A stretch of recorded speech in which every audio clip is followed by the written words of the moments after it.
Isa sa mga dahilan kung bakit ka nagkaka-high blood dahil kulang ka sa pag-intake ng tubig.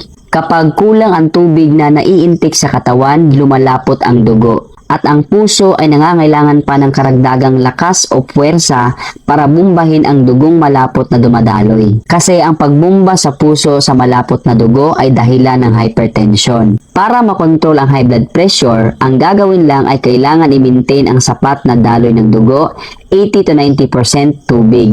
Dahil kung malabnaw ang dugo, mas nakakapahinga ang puso at hindi tataas ang blood pressure. Paminsan-minsan ang pagtaas ng blood pressure ay normal lang kasi iba-iba tayo ng presyon sa dugo dahil yan sa mga activity na ginagawa natin. Hindi lang yan, isa sa mga factors ay ang ating emotion. Kaya nagtitrigger ang ating dugo at tumataas. Ang pinakamagandang oras para i-monitor ang iyong blood pressure ay sa umaga, bago ka tumayo kasi wala pang physical activity na nangyayari. At kung ano man ang resulta, yun ang tunay mong blood pressure.